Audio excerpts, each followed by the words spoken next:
Hello everyone. I haven't posted in quite a while, and today is going to be a bit of a story. It's going to be quite serious and maybe even upsetting to some, so, if you're not in the mood for sad or depressing topics, then you should probably leave. Today is going to be a story about depression, suicide, love, and a disease that can ruin it all. I'm going to start about 3.5 to 4 years ago. I'd just gone out of a bad relationship. My first attempts at being an adult shattered, basically. I was working 6 days a week, 9-hour days, to try and pay the rent for me and my partner, whilst he was out drinking with friends. He'd go to university, he'd come home, he'd eat whatever dinner I cooked, get changed and go out practically every day. In the days he wasn't out drinking, he was at the library actually doing something for his uni course. After that relationship broke up, it turns out we were both I was flirting with another person to try and get some form of comfort, and he was flat out fucking other people. So that hurt me. The person I'd loved, the person I'd tried to be an adult for, I'd moved literally across the fucking country for, and just, it was a kick in the gut. I was back to being alone with in my parents' house with no job. I, at that point, had had 2 serious relationships, both of which ended up cheating on me numerous times, it seems, and I was in a really shit position because back then I could not talk to women. I was very nervous. I'd always worry everything I said would be taken wrong. I'd never been on a date or really even had a girlfriend. And then I started to think maybe I just can't trust guys at all. I'd always gone for the nice ones. Looks had always been a second priority, and I'd still be getting fucked. So I was quite depressed. Before I moved back to Lincolnshire from Newcastle, I tried to take a shit ton of pills. It was painkillers, it was fucking sleeping tablets, it was those anti-acid tablets, it was all sorts. Luckily my ex wasn't a complete and utter wanker and stopped me and kind of hugged me until I stopped crying, and I woke up the next day not better, but put off. A week later, I was standing on the bridge in Newcastle, and it was one of the worst storms I've seen in England, and I was just staring at the concrete foundations of it thinking, fuck it, it's terrifying, but I don't know what to do with my life. I've lost my job, I've lost my house, I've lost my relationship, I've lost any form of support this side of the country, and I'm not strong enough by myself to give my own reasons for living. But I never did it. That could be brought down to cowardice or a secret desire to actually live. Take your pick. So I moved back home and I got a job. And I started drinking more. I've never cut myself or self-harmed, but I've always had suicidal thoughts since I was 16.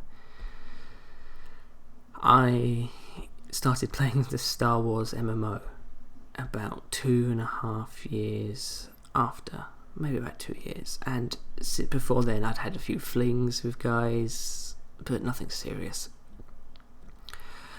And one, I think it was like a Tuesday at like 3 a.m, I decided to go on the Star Wars MMO on a character I did not like, on a server I hated because of all the role players. And I went to a planet I didn't need to go to, just to, I think it was, buy some stuff for my character's armour. And there was loads of people recruiting in the chat, and I was like, no, and then the 5th person, I was just like, fuck it, I'll join the guild. And 4 months later, that person turned out to then be my girlfriend, and who is now my fiancee. It's it was just a massive stroke of luck. I found her because she stopped me from not being around today. Sorry. This is us now. Well, this was us about 6 weeks ago. We went to Old Town in Warsaw as I emigrated to Poland. Well, she emigrated to England first. There was a bit of a struggle for her finding work where we lived, so we came back over to Poland. I have her permission to talk about this, by the way. She thinks it will be good to get it off my chest, and she thinks maybe it could help others, and I agree. Maybe it will give some sort of insight. Anyway, after finding her, I stopped I didn't stop my depression. I stopped my suicidal thoughts. I stopped these impulses. Fuck it. What's the point? It's always going to be shit. And for the first time in my life, I'm happy. Yeah, I'm happy. I'm learning another language. I'm working out. I'm looking for work. I'm an immigrant. I'm the first of my family tree to be an immigrant in a very long time. Yeah, it's love cured my depression for the most part. But then here comes the sad bit. 3 months before moving to Warsaw, she'd been having stomach pains.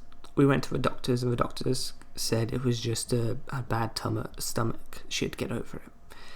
Then she started collapsing one day, and we called the paramedics, and he said it was probably lack of sleep and her brain was trying to reset. She has not collapsed or had a collapsed experience since, thankfully. But 2 months later, she moved to Warsaw, and then I moved to Warsaw. And after the first 2 weeks, she got her health insurance from her company, and she went to the doctors, and it turned out she had a tumour, 10 by 10 centimetres roughly, pressing on her ovaries. The very next day, she was supposed to go to hospital for a scan, and she was emergency admitted. And it turns out it was ovarian cancer. Bit of a shock, yeah. I was worried, but I stayed strong for her. I mean, it wasn't me cancerous. I did my best to visit her as often as I could and text her when I couldn't, keep her smiling, keep her laughing. But whenever I'd come home and just see her stuff next to mine, your heart breaks, and the depression comes running back, and it makes it worse because you can't be weak. You have to be the strong one. I have to be the strong one for her family, for my family, for her friends and my friends, because I'm the messenger boy, I'm the translator, I'm the go-to guy for all the information and the emotional support. And it's fucking heavy. And I've not got time to deal with depression with all this shit, but it's there constantly. When you're bored, it's there. When you can't sleep, it's there. It's on the top of your mind. It's just all the worst things pop up. 2 weeks ago, she had the surgery. They removed her ovaries, her uterus, and most importantly, the tumour. They reckon they got it all, and they gave her the last 3 weeks to rest whilst they prepare chemotherapy for her and get her test results. For the first week back, she was fine. She was a bit tired, a bit worried, but she was okay. We put it behind us. We were making jokes. We were having a laugh. We refused to let this be us. I remember the first day she was back, she was looking in the wardrobe, and I said, "What are you doing?" She went, "I'm looking for something." And I said, "Is it the cure for cancer?" And she turned around and she laughed so hard, and so did I, and we cuddled, and she made me promise not to let this be us. And I said to her that no matter what, we'll keep our humour and we'll keep going through this. But the week after, which was this week just gone, she changed. She'd lay in bed, staring at the laptop, staring forward, just phasing out. She'd cry and writhe around in pain, and when we did talk, it wasn't the same person. And I suspected it was possibly a vaginal prolapse or something. I don't know. However, yesterday was her checkup, and whilst in the waiting hall, she was on the floor crying in the waiting hall, and so she got emergencyly given a room and checked on by the doctor. As me and her father were sitting outside, the doctor came out, shouted at a nurse, the nurse ran away, came back with another nurse, and they went into the room. A patient who had an appointment knocked on the door, and the doctor, I think, shouted at her, I don't speak enough Polish, and told her to wait or something because she sat down and she was quite pissed. But that's when I started to worry again. And it turns out that the cancer had survived and has attacked her lungs, her liver, her bladder, and her vagina.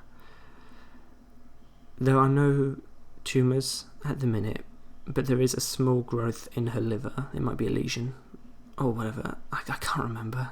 It's all been a bit of a shock. But most of it is just cells. So so they emergency admitted her again for good for a while. She's off her tits on painkillers. And they are going to do her chemotherapy, but with 3 drugs instead of just 1, whilst they work out which one's going to be the most effective. So chemo's going to be hell for her. And reading up on cancer and its survival rate, I mean, I know a lot of women who get ovarian cancer are around 65 and older. And ovarian cancer has a survival rate of 46%, I think. And taking into consideration a lot of the people who get it are old, I'm going to assume a lot of the fatalities are from old people, weak people, already sick people. So my hopes are good for her, but it doesn't stop the depression picking at it. All of last night I was fine and then crying and fine and then crying because you lay there and you think, what if she dies? And then you look around and you see her things, and you smell her on the pillows, and it's bad. Because then I start to realise she is my life. I wouldn't be here if it wasn't for her. I would have died 2.5, 3 years ago. And I've realised that since I've known her and since I've loved her, she has been my life. She has been my motivation. My motivation for getting a job, for working out, for learning Polish. It's not for me to make me a better person. It's always been to make her proud, to make myself better for her, to be able to look after her, to protect her, to spoil her. And the idea that I might be burying her within the next 5 years, within the next year maybe, it terrifies me. It terrifies me to my fucking core.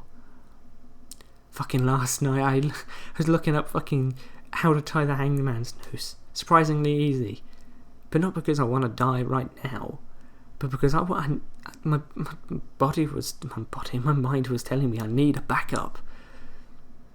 Because I want to face this world alone for as little time as possible. Not because I'm dependent on someone to love me, but because I'm dependent on her. Because the supposed cure for my depression and my suicidal thoughts before was her.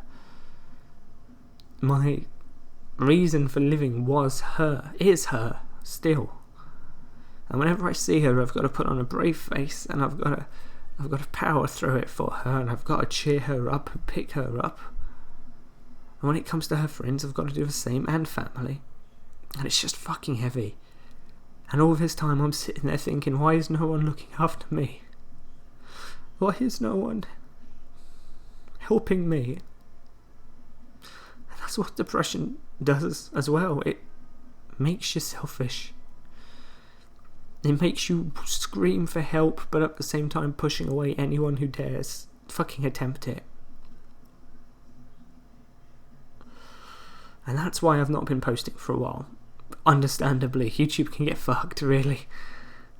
She's the one who's been telling me to get back to it. She's the one kicking my ass saying I need to fucking post something, I need to go back to making people laugh, or trying to anyway.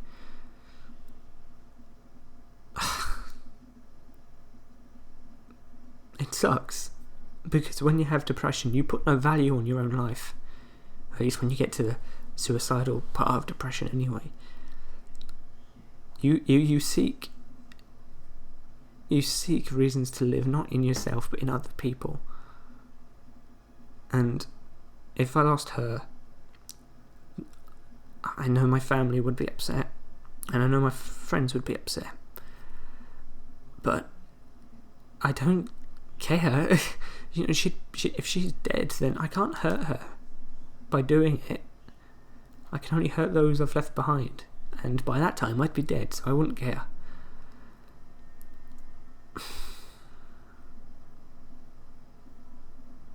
I guess the point of this is to get it off my chest, but to also say that there is no cure for depression other than loving yourself, which I don't. I suppose if I had my own reasons to live other than making her happy, I would probably be able to get past it. Now she knows what I'm like. She knows how bad it was before. She knows that if she goes, I probably will follow. And it's hard for her, but she's a smart woman. She knows that I'll fight tooth and nail as long as needed. And if she survives this, and if she gets over this, then fucking wonderful. We can go back to being adults, we can go back to living our lives. But she also understands, and that hurts me. That hurts me, her knowing what I'd probably do.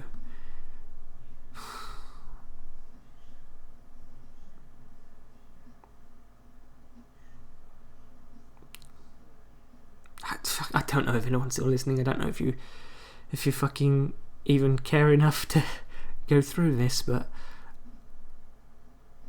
if anything, this shows how it all works together, I suppose. How love can influence someone with depression to put a meaning on life, and how cancer can not just affect those who have it, but those around them.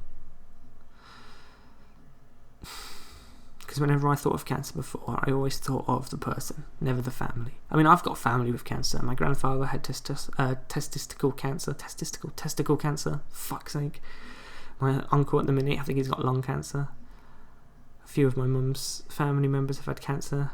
A few of my fucking friends have had family members with cancer. But you never, even when it was my grandparents, I never thought of how it affects my nan. I never thought of how it affects my mum. I always thought of how it would be affecting my grandfather. And now I know. Now I know what it does to the person next to them. And now I know what it does to the person next to them if that person doesn't value their own life but the person infected. I mean, if it was me with it, then fuck it, I'd be there. I'd be there strong, trying to fight it. Because I knew that I needed to get better for her. I needed to get better so I could go back to treating her like a princess and spoiling her and making her laugh. But as it is right now, I fucking feel useless. I fucking feel like everything's waiting on me and her together, but I can't do anything to help her. And I'm worried. I'm worried for her. Sorry. I know a lot of this has been babbling and probably crying and just repeating the same shit, but it's hard. I can't write a script on this. I'd draw a fucking blank. The best option was to just sit down and run about it. I thank you all for listening. Cancer sucks.